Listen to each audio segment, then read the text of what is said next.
Hey everybody, it's Karen. So this question is a couple days old. I apologize it's taken me so long to get back to you. And I'm just so excited that people interact with the memes that I post. I really do put a lot of thought into what I'm posting, and it's usually about what something's going on in my life or someone I'm helping.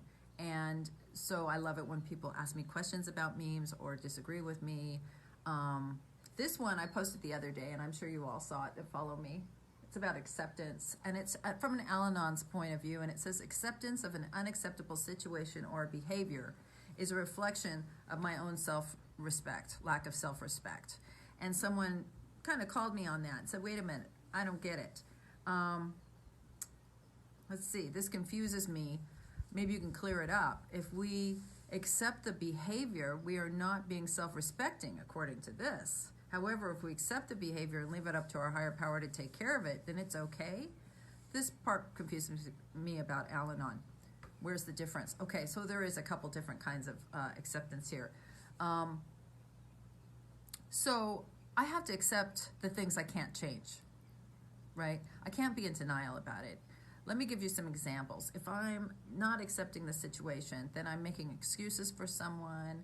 You know, you see this a lot with mothers and their sons. You know, oh, my son would never do that. You know, he's dealing drugs out of the back bedroom. Oh, you know, he has a lot of friends. Everybody loves Johnny. Oh, he's just really tired. He doesn't smoke pot. He's tired. You know, he's tired from selling drugs. You know what I mean? I mean, you just go into this denial mode. It's not as bad as it seems. Just the same as an alcoholic. You know, I did a quick video this morning about how I justify and rationalize anything. That really is denial. So I have to accept that what is happening is happening. Like this is happening, right? I married this guy, and now I find out he's a raging alcoholic addict. Shit, right? So I got to accept this is what it is. However, I then need to make a decision. What am I going to do about it? Am I love him so much I'm going to live with it? A lot of people can. If so, then I'm going to have to set up some boundaries. I'm going to have to set up some rules. No drugs in the house. You know, if you're going to get loaded in the garage. You know, whatever it is for me. You have to be in by 10, you know, you can't cheat on me, whatever it is in your life that you want to make that okay, and that's okay. It's your life, right? So you've got to have a give and take with this person that you're going to live with. And I have a lot of friends that stay sober, and their loved one did not get sober. And they work it out, you know what I mean? Personally, I couldn't do it, but I am the alcoholic, so maybe that's, you know, that's the problem. So there's an acceptance of that. The acceptance that I'm powerless over others. I am powerless over situations. The only thing I have control over is my response. So if something's happening bad in my world and I choose to not do anything, I accept it. I accept the abuse. I accept the lies. I accept the dishonesty. I'm accepting that because I'm not worth it. I'm not worth it enough to say, I'm sorry, but we made an agreement. You know, I said I'd be fine with your drinking and using, but you were supposed to drink and use in the garage. Or you're not supposed to use here at all. You're not supposed to have drugs in the house because of the kids. So I'm going to say something, right? There's two adults in this relationship. Whether you decide to be in a relationship with someone that's using or not is really up to you. It really is. I mean, you don't have a choice. You don't have the right to tell them what to do. It's their life. If they want to use, they're going to use. If they want to drink, they're going to drink. I think I just did one the other day about someone's mother-in-law. Well, that's the way it is. She's somehow set it up to where she's not drinking and driving. And she doesn't drink when she's around the kids. She's a binge drinker. So really, it's none of your business, right? Leave the woman alone until it infringes on you and your kids. Until it's uncomfortable for you. She did come back and tell me, you know, this woman does have consequences. she gets like really drunk and passes out outside in the snow, and she's been to ICU twice, freezing to death. Those are consequences, but they're her consequences. And if she still decides to drink, right, you got to accept it. What you don't have to do is you don't have to accept how it affects you. So if I'm being affected, I mean, there's a lot of turning it over to God. There's a lot of that, whether someone's drinking or using or not. People behave in ways that really upset me. I get offended. I get upset. I get disturbed is the word. Disturbed. I get disturbed at Starbucks. I get disturbed a lot. And I have to accept that I am not God.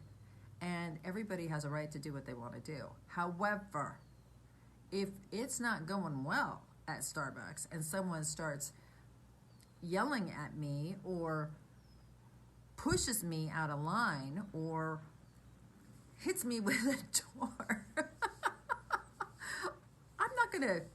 I'm not sticking around for that. I'm out of there, okay? Coffee or no coffee. Don't treat me wrong. Don't treat me bad. I don't deserve it. I am worth more than that. I'm not going to get into it with you. I'm going to ask God for help. I'm going to turn it over to God. I'm going to accept that some people are just bad-natured. But do I have to put up with that? Do I have to accept that behavior in my life, in my world? No, I don't. I can move on. I don't have to be around mean people. I don't have to be around people I don't like. I really don't. I mean, even at work. If I'm being abused at work, I should probably find another job. I mean, I don't need to quit my job in that moment, right? I could start looking for a job without telling anyone. I could find a better place to work, and I can move on. Ask God for some help. So you see, there's acceptance of the situation, but you don't have to accept bad behavior. You don't have to accept that, like, you don't have to stick around for it. You can't change it. I'm not going to set somebody straight at Starbucks, right? You know what? You need to ask God for help. You hit me with that door. Didn't your mother teach you anything? I'm not going to do that because I accept that this is just not my problem. This is your problem. This is you. I, though, have enough self-respect to get the hell out of there. Come on now. We have a lot of people on this planet that are putting up with situations that they don't deserve because they don't think they deserve any better. That's a lack of self-respect. At some point, you got to have enough respect. And a lot of people, women in abusive relationships that cannot get enough self-respect together, like I look at that and I think, how could you stay in this situation? It's none of my business. A lot of those women that stay, it's because they don't feel worth leaving. However, if there's kids involved, they will leave because of the kids. The kids, they have enough self-respect for the kids and enough love for the children, they'll leave, but not for themselves. And those are some underlying issues that need to be addressed. So what it's saying here is if you are putting up with an alcoholic addict and you are accepting horrible behavior, I mean, there's some horrible behavior. I've talked to some women in the last couple days, and it just so happens, I know it's reversed. I'm not trying to say that women aren't assholes. They are assholes. I'm a woman alcoholic asshole. When I'm drinking and using, I'm the asshole, okay? But in this instance, the last 2 days, I've heard from some women, these men are fucking mean alcoholics. Mean. And I say, you know what? You don't deserve that. Your kids are watching this. They are seeing that that is how men treat women. So you need to make some decisions how you're going to respond to this. And they have, like heroes, like superheroes that they are. They're handling it. They've asked God for help. They're getting some help from Al Anon, and they are looking after their kids, and I am proud of them. I'm so glad you asked me this. I have to quit before it's 10 minutes, or I can't get it on Instagram TV. So, I love you. Bye.